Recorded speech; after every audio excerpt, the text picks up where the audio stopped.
What's up, guys? Ryan here again, and another Think, Learn, and Be Vulnerable vlog.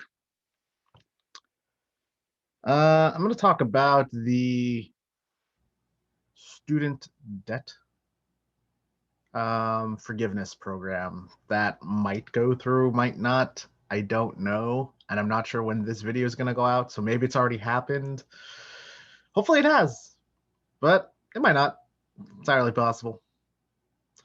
But I've heard a lot of people say that, oh, I paid off my student loan debt, and this sucks because I would have wanted it to get wiped out. And like, it's a valid argument, sure. But I've also seen a lot of people that are saying, hey, like, I had to struggle, you should have to struggle too. And I understand the sentiment, I understand the feeling. When you work really hard at something and you finally accomplish the thing that you worked really hard at, there's definitely a sense of validation for you, but there's also a sense that you want to be validated for having gone through that. You want to feel like the struggle was worth it. And you also want to feel like, you did it the right way. You did it in a way that was like honorable and that was that you could be proud of. And I think those are all valid thoughts, but I would say this: just because somebody else doesn't have to go through what you had to go through does not invalidate your hard work and your struggle in any way.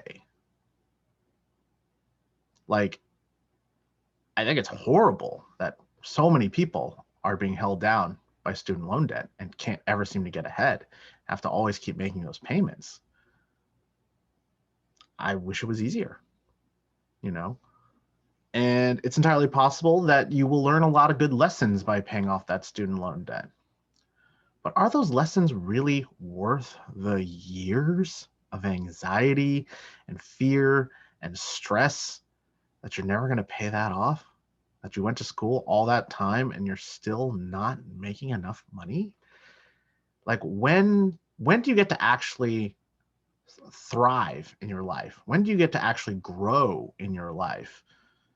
When you have student loan debt, it feels like never, or it feels like you do it so late in life where it's just like it wasn't really worth it to go through that.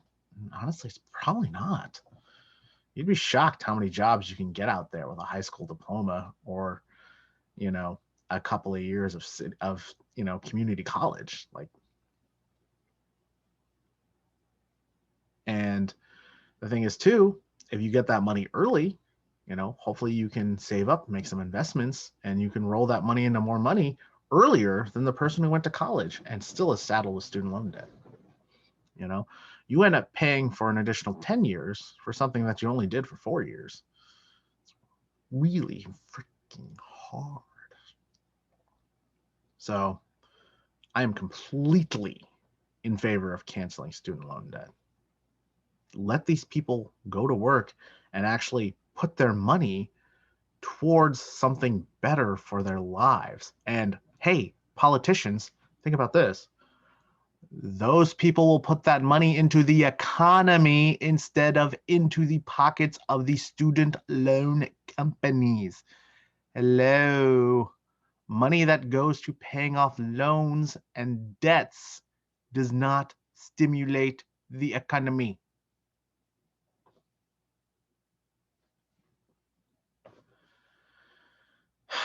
And it's just good. It's just good for people. Take that stress off their lives. Take that weight off their shoulders. The benefits to their health alone is huge. Stress is the number one cause of heart disease and, chronic illnesses. And guess what that does? That can put you in the hospital.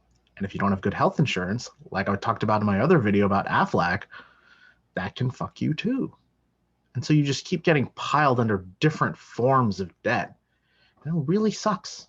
It really sucks. We are the richest nation in the world. This should not be happening, but it is. So what I really wanted to talk about, though, was the psychology of it. your struggles are yours alone. And if you overcame them, that's great. But why do you want other people to go through it? You want it just because you want to feel like you weren't the only one that went through that. Well, guess what? You're not. There's a bunch of people that are going through it. And there's a lot of people more that are not going to succeed the way that you succeeded. You should absolutely be proud of your accomplishments. And I'm glad that you got out of debt and now you can really start living your life and putting your money towards something great. That's awesome. You should absolutely be happy. But why would you want to saddle other people with the unfortunate, terrible experience that you had to go through? You know, I've been stabbed a couple of times in my life. I don't want anybody else to get stabbed. It sucks. You know, I've torn my ACL. I don't want somebody else to get that. Well, I mean, I don't know, torn, but like certainly really fucking hurt. These are experiences you don't want people to have to go through. Why would you? Yeah, good for you. You came out stronger from it. And good for you. You learned some lessons from it. Don't wish that upon somebody else. Come on. It sucks that you had to go through it. And good for you for being strong enough to make it. There's a lot of people that would not make it through that experience. You should not wish that on other people just to validate the experience that you went through. There is nothing validating about going through a painful experience. You just got to learn to deal with it. And hopefully you gain something from it and it turns out to be a net positive, but I don't wish that upon you. So stop wishing hardship on others just because you went through hardships. You're not better for it. If anything, they're worse for it. Don't let those feelings make you punch down and make you hit people that really cannot afford to be hit. They're hurting enough. Hopefully they can succeed, but honestly, they probably won't. Not with the way things are right now. Good for you for getting out of there, but you are the exception, not the rule. So, think, learn, and be vulnerable. What can we think about? Well, I think we need to think about the experiences that we've had in our lives, hopefully draw good things from them, but also realize that those experiences are personal and that they are our own, and they're not necessarily something that other people would go through, and certainly other people would not handle it the same way. What can we learn from it? Well, we need to learn that we are shaped, good or bad, by our previous experiences. And if we want to really learn and if we want to really grow, we have to look at them and find the positives. We have to pull those out. But we also have to not cast the negatives at other people. And vulnerable time, here it is.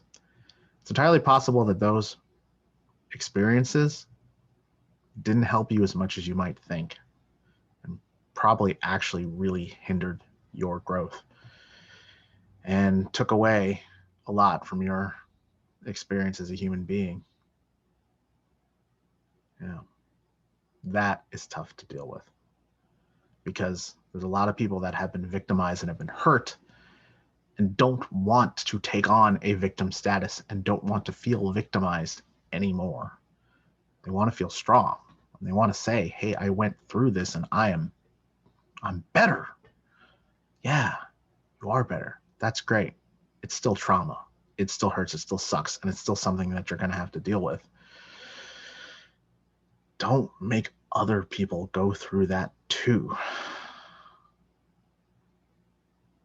Because trauma is a cycle. Very often, victims become victimizers. Very often, people who experience trauma turn around and apply trauma to other people. This is how domestic abuse continues to come up in the world. Got to stop. We got to stop the cycle. And the cycle stops with us. The cycle stops with me. And it stops with you. Do not wish harm on others, because it is not that far away to go from wishing that others went through the pain that you went through to causing that pain. They don't deserve it, and neither did you.